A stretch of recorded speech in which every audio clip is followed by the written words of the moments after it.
Come on in. Come on in. Let's see. It's Kate and who else we got? Megan. Hello, Megan. Lisa. Denise. Buckles. Who's Buckles? Walt. Is it Buckley? I don't know. Just says Buckles. That's probably Steve Buckley. Yeah. Well, thank you guys very much for attending again. We'll give it another, I don't know, 20, 30 seconds, maybe a minute. We'll see. And we'll get started here. But let's see, we even already have some chat info there. Howdy, howdy. All right, start of a new week. Hopefully everybody's doing well. My rib is healing. It's certainly not healed, but it's healing. Do what? You do sound like yourself. I feel better. I feel much better. I can even take full breaths for the most part. It's nice. Yeah. All right, so I guess we will go ahead and get started. It shows 2:01. So hello, everybody. Welcome again to Tug Time. Really appreciate you guys being here. Today we are talking about champion byline, and we have Chris Richelieu. Chris, why don't you say hi? Hello, everybody. Hi, everybody. It's just stuck in my head. Dr. Nick, you know, no, don't worry about it. How's your quarantine going, Chris? Quarantine's going well, to be honest with you. I'll tell you what, beforehand, when I wasn't on the planes, traveling, working the territory, those times when I'm not traveling, working out of the office, so this is pretty standard for my working time, is working in the office when I'm not traveling, so it's been good. Getting a little itchy to get back out on the road, to be honest with you. It's going good. So I noticed you didn't get a Corona beard. What? You know, I had one for about 2 weeks, then I decided to chop it, but I don't know if you can see, but I'm getting this is the longest the hair has been in quite some time. Still gray, not going to the Grecian formula, but all good. Good, good. So why don't you tell us a little bit about yourself, you know, hobbies and where you live and whatnot. All righty. Well, my hobbies have been, I live in Eagle, Idaho, which this is just outside of Boise. Well, who doesn't know Eagle, Idaho? Come on. Yeah, Eagle, I'll tell you, man, it's where it's happened. I've been here about 17 years, transplanted from Southern Cal. As far as hobbies, golf, fishing, walking the dogs, that's pretty much it. But the golf game is on hold right now because I haven't told Jeff this, but I got a new injury to report. Left elbow, something's going on there. So, oh my gosh. Yeah, I'll tell you more about that later. But I still. I was gonna say, is this like a doctor's call? Yeah. Well, we trade injury discussions for sure. It's crazy, but my right shoulder, I can still cast the rod, so I'm good to go. So I will pick up the fishing part of the hobby. Excellent, excellent. Let's see. How about, I know we have a fur baby because you just talked about a fur baby. We have yes. Any real babies? Yes. Well, the other fur babies. So the youngest baby is going to be 25 here in June. Not a baby. Nope. And the oldest is 28. And the middle boy is 27. Then I got two four-legged guys here, a girl and a boy, golden retriever, 6 and 1. So just a little bit of dog fur on the ground. Just trust me, I'm a little behind in that category right now. I got to do some serious vacuuming, thanks. Yeah. Well, you know, just put it on your to-do list, on your honey-do. Oh yeah, no problem. Just add another one. So what's your background, Chris, with whether in the industry or not? Oh, geez. Yeah. Probably about 34 years or so, maybe. Yeah, 34. 18 years with my biggest competitor, the Big H down in Los Angeles for 18 years.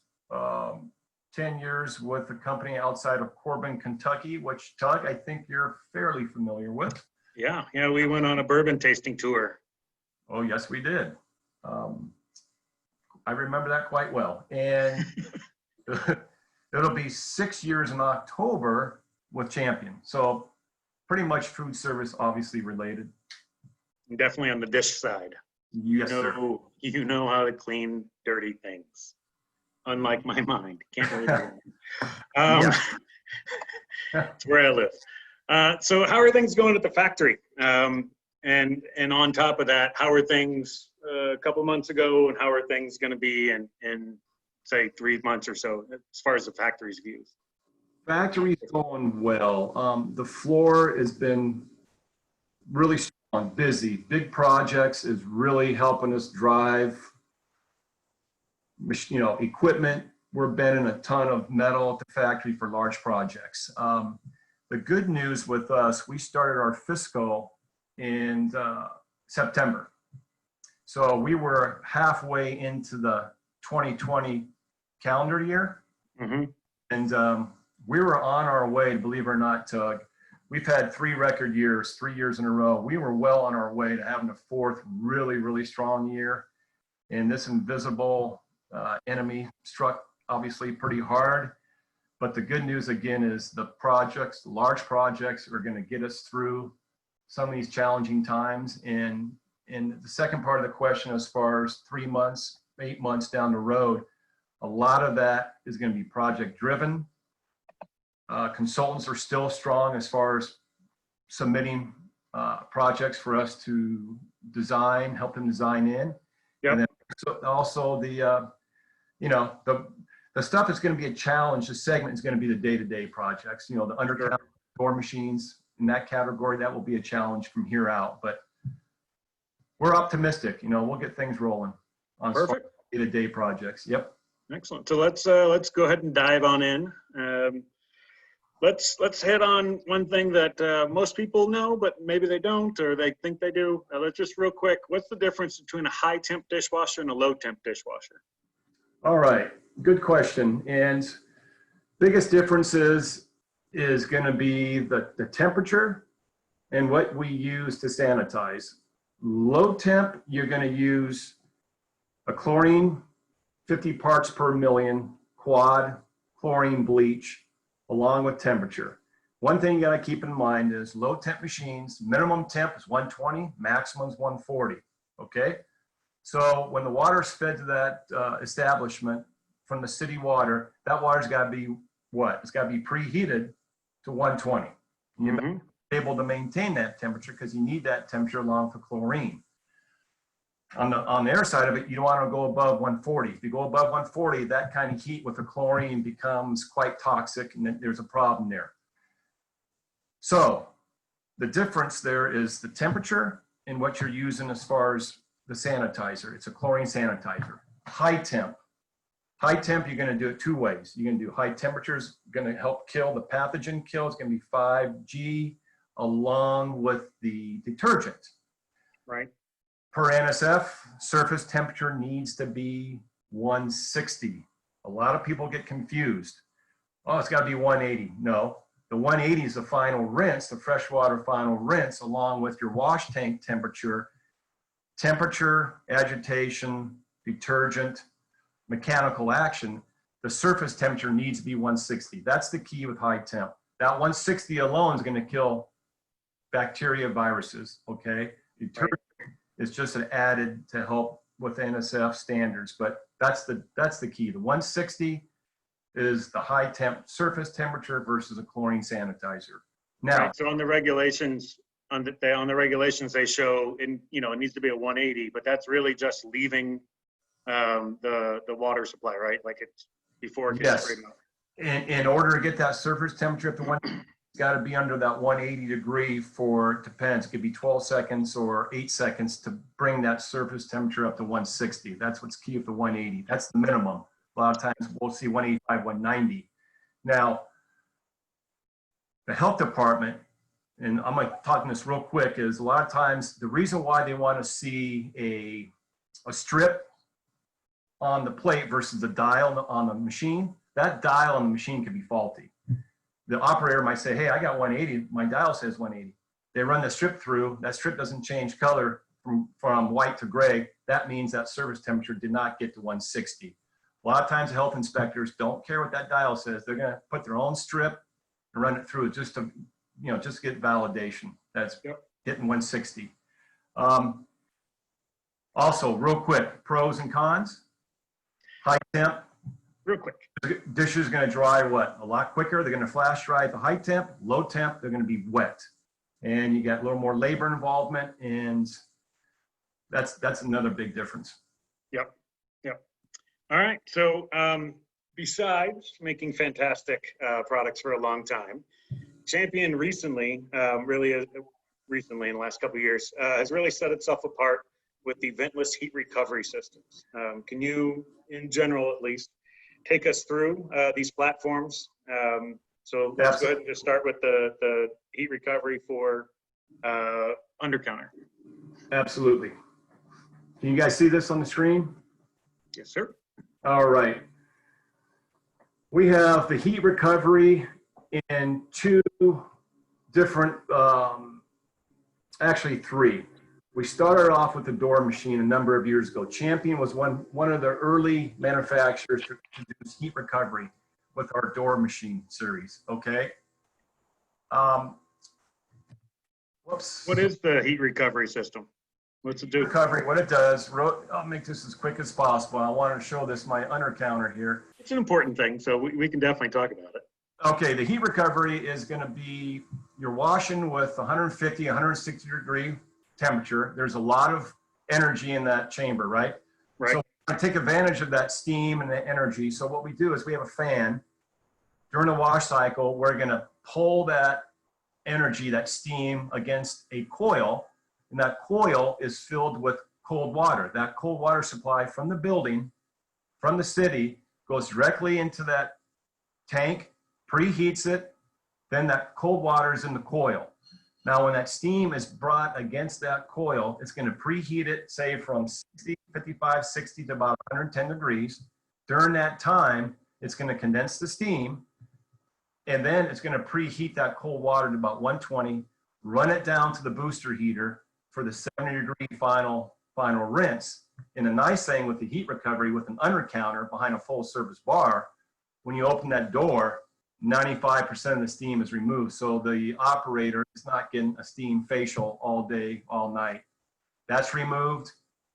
Or like the customer sitting at the bar, they don't have that nice big plume of Yes. steam come out right in front of them. Yes. And the beauty about this, again, is cold water supply. You're saving the end user, the operator, a lot of money on preheating that cold water. Mm-hmm. And the beauty is you're getting high temp results with a cold water fed machine. And you don't need a hood for any of the no hood requirement. There's some really nice ROI on both the under counter and of course the door machine, which you guys have in your test kitchen. Yep. And then of course 3 years ago, we introduced the first rack conveyor 44 platform that has the heat recovery, plus that's a vent unit. You're getting ahead of me, Christopher. Slow down, slow down. So back to these, back to the under counters. What, I think we have two right here, right? As far as the 330B and then the ADA. Kind of talk about where that separates itself, including obviously the VHR, the ventless heat recovery, but also with versus some of the other things that some of the other units out there. Okay, the nice thing about this, I wanted to click on this a few minutes ago, but I was having a little IT issues. But the UH330B, we came out first, and the difference between the two is instead of 33.25 inch height, the ADA version is only 29.5 inches. The nice thing about that, it will fit completely underneath the countertop. Some municipalities recommend 1-inch rollers in order to pull the machine back, roll away so you can clean underneath. So when you add a 1-inch roller, the ADA version is still well below a counter height top. That's the main difference of the two. So if there's a substrate or some kind of piece of metal or whatever trying to hold it up to give it support, it's not going to be in the way near as much. Exactly. And this shows the fan, Tug, real quick in the back there. pulling that steam against that coil, preheating that cold water. And that cold water then heats up to about 120. Then that cold water then is plumbed down. That hot water now was cold, now it's hot. It's plumbed down to the internal built-in booster heater. And then of course the final rinse comes on for your freshwater rinse. And then when the cycle is complete, open the door and that big plume of steam, 95% of it is removed. Perfect. It's really pretty cool. That, and I mean, especially for like bars, right? Imagine the 3-compartment sink versus this. It's a much cleaner glass. I used to be a bartender. Oh, then we can have a pretty cool conversation about this. This is a good point, because as you know, the 3-comp sinks, you know, that's going to be moving forward. As far as it was an issue before, you know, as far as labor, but now it's not just labor, but now it's the train, the mindset. Do you want to risk the potential of not removing all bacteria, all viruses? I mean, that's up to the operator, right? There's a specific amount of time that glass needs to sit in a sanitizer. And when was the last time that sanitizer was changed? Exactly, good point. And then, you know, you're in a hurry to get those glasses out and into service. Are they actually, you know, in that well long enough to be sanitized? Does it get the saliva off? And yeah, maybe. That's a big baby nowadays. I mean, there's a lot more that operator's going to think about. Now you got automated machine, and we're going to guarantee that kill point on the pathogen. So that's a big deal for us, addressing the operators and trying to give them a good education, because they're going to be looking for that information. Sure. So we kind of hit on it, but let's go to it. So we have VHR in the undercounter, the ventless heat recovery. We also first came out with it on the door type, right? That was the first model that had the VHR. That's correct. At that time was the 5000, the DH. Right. And I was going to say we have a new model now, right? Yep. That's the 6000. And the DH6000, we have from the DH6000, the DH6000 VHR, which is the heat. It's the ventless heat recovery. And then we have the T, the tall. The nice thing about that, real quick, is the tall's got a 28-inch opening chamber. So you can get 18 by 26 sheet pans in there upright. You can get easily on the sheet pan rack 4 18 by 26 sheet pans. And the VHR, of course, is the ventless. So that's what we like to start with the operator. Start with the tall chamber, the ventless unit, and that gives the operator a lot of flexibility. Yep, a huge amount, especially for schools. A lot of times, K through 12, they'll have the rack style machines just because it's easier to load them, right? And it's not that they need that speed of the rack style. It's just that it's easier to load with sheet pans, but you can do that with a door type. Now, the nice thing about our 6000 series, real quick, is the optional. We have a built-in detergent delivery system. That's pretty cool. Not too many manufacturers. In fact, I don't know one manufacturer right now that has a door machine, high temp, not low temp, high temp, that has that delivery detergent system as an option. And what that does, real quick, that takes the third-party chemical guy totally out of the equation. It's built in to a degree. Factory. That way, the operator's got a chance to buy detergent, rinse aid from, you know, the dealer, right, network or whoever, which is nice. Yep. So we have the door type. They're fantastic. We have one at Miller if you want to come in and see. I use it a lot. And then we also have the VHR as we move into the rack style. So the 44s and the 66s. Can we talk about those? Absolutely. The 40 platform, 3 years ago, we came out with the heat pump. Now, since this machine is a continuously run machine, and what I'm getting at, it's not a closed chamber like your door machine or the undercounter, right? This is continuously fed, 208 racks per hour. The ventless machines, undercounter, and the door machine have a longer cycle, right? Because there's a lot more going on as far as condensing the steam. This has the same purpose as far as scrubbing that steam out but we also added a heat pump on top because we cannot have any steam come out. And as you notice, you got an open end on both sides, right? You got the soil side and the clean side, and that's wide open. Racks are going through. So that heat pump is actually capturing the last part of the steam. And then what we do is we're transferring that heat on the hot side of the compressor. We're subsidizing that 15 kilowatt tank heater with about 140 degree water. So when that machine's running at full capacity, that 15 kW tank heater is actually running about 6 to 7 kW. So you're saving on kW costs for your tank heat. Plus, obviously, you don't need a Type 2 hood. You don't need the fan to run constantly when that hood's running. And the nice thing about this, we're discharging about 68 to 72 degrees back into the dish room up top. Now, what we have here is a nice little energy audit. This is the 44 VHR against the competitor, and roughly about $6,000 per year is your savings. So less than 2 years, about 2 years, you're going to pay for that VHR option. Yep, easily. And then Absolutely. what we're going to show at NRA is this will be available probably late summer, because right now we got the 44, the 66, and the 80. We also we're going to have the 2-tank machine available soon. Now, one thing I didn't talk about is the HMI controller on the 6000. On that Pro. We had this HMI controller with the Pro series 3 years ago. We launched it in the DH6000 series, and we're soon going to have this on the flight machine moving forward. But what makes this really nice is going to separate us and our competitors is, as an option, you can get this with a chip built into that controller. And now we can have connectivity back in Winston-Salem, North Carolina, and they can monitor these machines anywhere in the continental 48.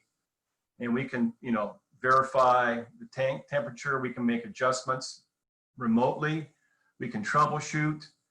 This is going to be a big deal if you got a school district and they want to monitor their final rinse based on the cloud. They need some NAFM protocol records as far as your final rinse temperature. We have that capability. That'll be really big with school districts and with chains as well to have Hospitals. a good source of data. Yep, absolutely. Absolutely. One thing on our rack style, ours is different, right? Ours does not kind of go quickly and then stay, and then go quickly and then stay. We have a lot more even. You remember that video of Michael Jackson doing the moonwalk? It's true. 90% of the time we're moving in ours. We're juking and jiving through that chamber. We got basically all traditional rack conveyors, or believe it or not, are idle about 55% of the time. They're going through, stop, going through, stop. That's just the nature of the rack conveyor machine with the outside drives. We have our drive is in motion 90% of the time. Okay, it's a proportional drive. Basically, real quick, NSF came out to test the unit back at the factory. We had a glass rack with the glasses upside, the right side up. And we found out with our drive, and NSF found out too, the water was more consistent as far as the agitation, the rinse, and the glasses were all full 90% of the way, all the way up, regardless of the positioning in the rack. Where before you would have one glass 90% full, the other glass 30% full because of that stop and go motion through the chamber. Yep. I've seen that demonstration. It's actually really cool. Really cool. Yep. So let's see. We've kind of hit the VHRs, and we've kind of hit the new control on the units. How about we go with maybe a quick overview of Champion Byline, right? So people might think, oh, I know Champion. They make dish machines. They make an undercounter. They make a rack type. They even make flights. Great. What is something that may surprise some folks that they don't know that Champion Byline makes? Okay. The biggest, what we find out a lot in certain cases is the byline portion of Champion. Mm-hmm. And the beauty about the byline segment of the offering is we have accumulators, we have mat top belts, we have slap belts, we have gravity and power rollers, we have tabling. The nice thing about it, Tug, is everything is manufactured back in Winston-Salem. Why is that a big deal? When you have large projects, everything is fabricated, manufactured, tested, disassembled, and shipped from one location. When those machines, when the byline portion go out with rack conveyors, it's all tested and Assembled beforehand, right? assembled and shipped. And the one thing with byline and with Champion, freight is all prepaid. Our biggest competitor, that's not the case. And they also, their plant is up in Canada. So it's just easier to manage as far as a project management is concerned. With large projects, you get one location, everything comes from one spot, makes it really easy.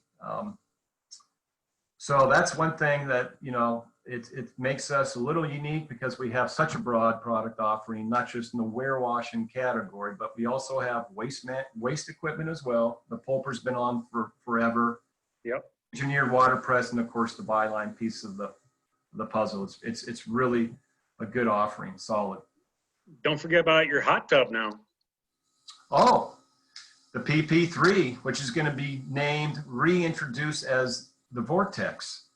The PP3 is our hot tub. Okay.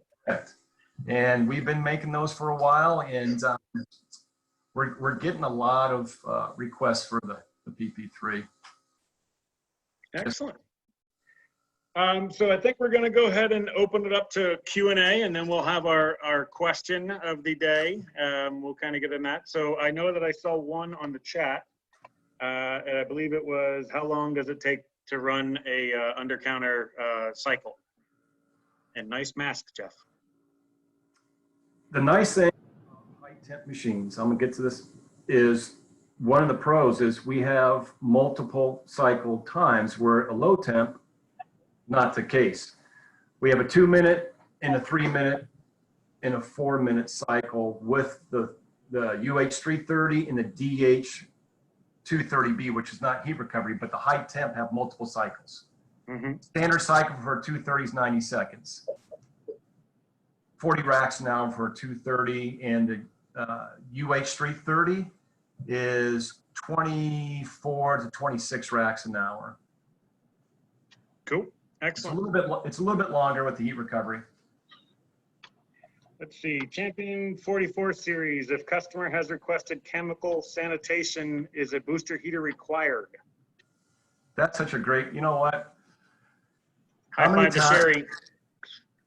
Great question. How many times have you seen low temp machines, and all of a sudden there'll be a standalone like 6 kW hat code just to make sure it's one, remember we talked about 120?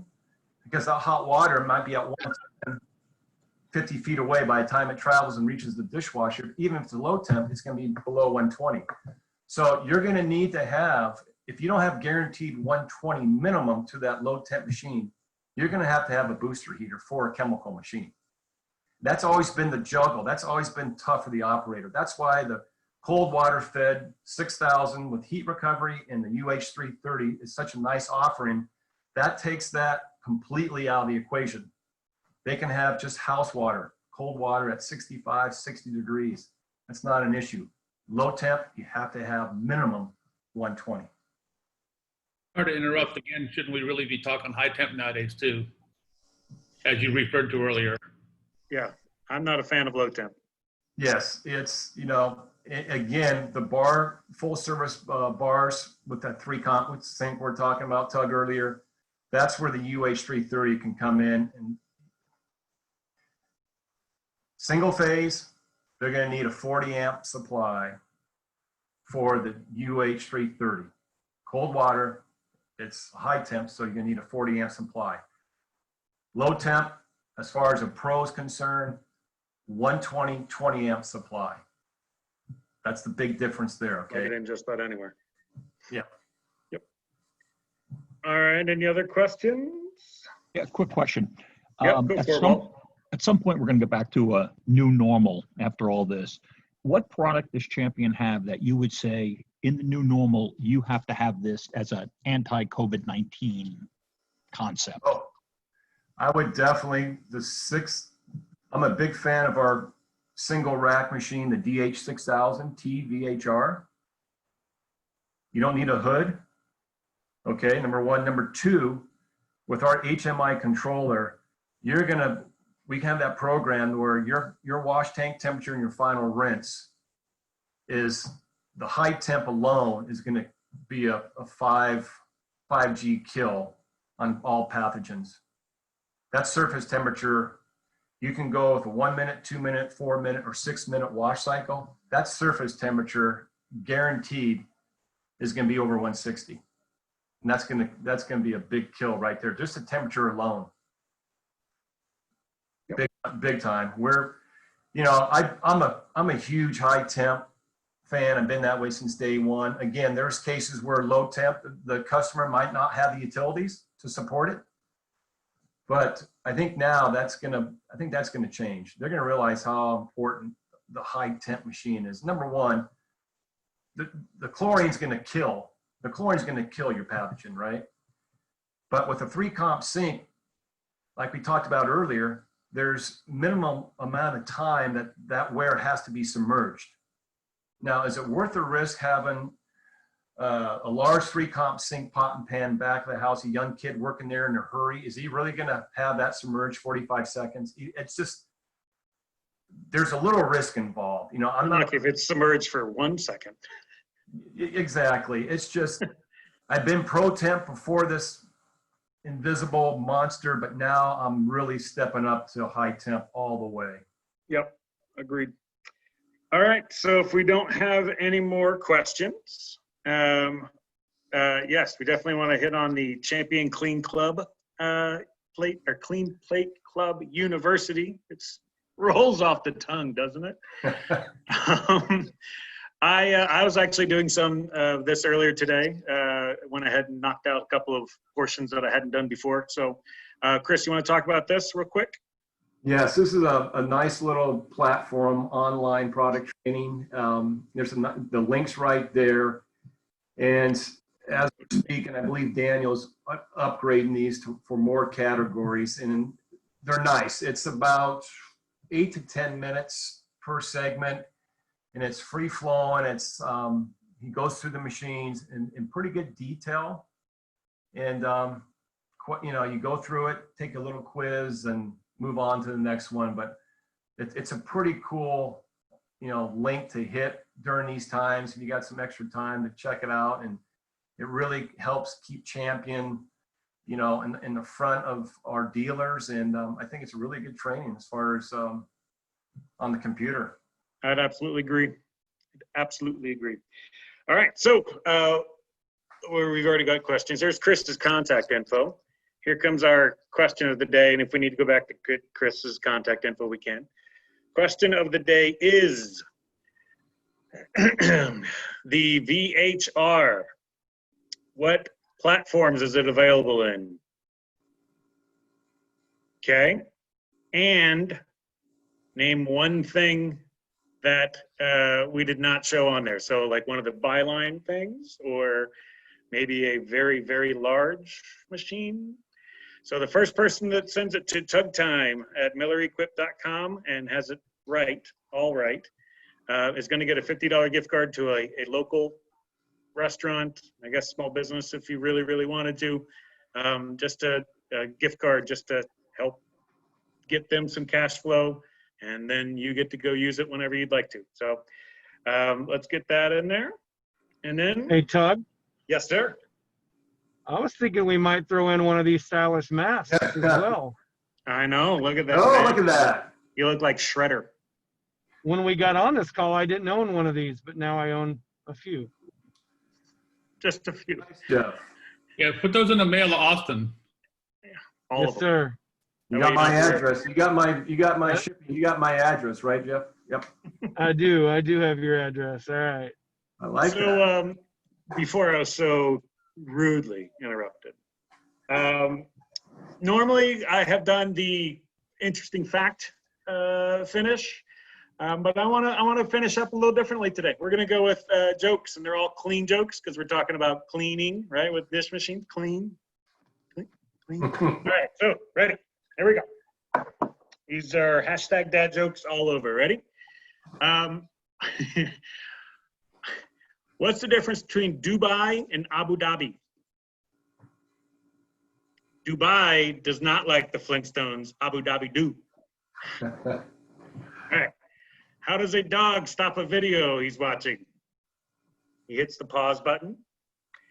Nice. That one's one of my favorites, so we'll save that to the end. What's the difference between a hippo and a Zippo? One's really heavy, the other's a little lighter. Thanks, Chris. Thank you. I need some drum set. Jeff, where are you? All right. All right. That's my bad. My bad. Yeah, thank you. What should you do if you are attacked by a group of circus folks? Go straight for the jugular. Yeah. Jugular. Yeah. Got it. All right. Nice. All right, last one. Nice. Last one. So I'm not making you guys want to pull out your hair. Hey, Yeah, well. Come on, sorry, man. Jeff. You know, other folks that have hair. Not all worried. right. All right. So, people think icy is the easiest word to spell. But come to think of it, I see why. Lame. That's awesome. That was your favorite one? That was my favorite one. Yeah. Yeah, that or like Nice. something about a skunk stinking and, I don't remember that. That was not. So anyways, I thought I ended with a high. I love the ICY. Come on. Icy. Woo, woo, woo. Like it. I see why. Well, thank you guys again for your time. We did go a little over today, but Good stuff. it was good stuff. We really, really appreciate everybody. We are back on Thursday. We're doing power soak training specifically. So we're going to get a little Bob McNamara. If you guys haven't heard Bob McNamara, I'll have to do some telling you what he said, because you probably don't understand his accent, huh? Yeah, that Yeah, Boston that's accent. some Huge. That's some chata. Yeah. Chowder, yeah, chowder. So thank you guys again. I hope this was as good for you. Excuse me, let me say this properly. Thank you for coming to Tug Time. I am finished, and Jeff Thank just walked you. all over it. I am finished. I hope this was as good for you as you said it was.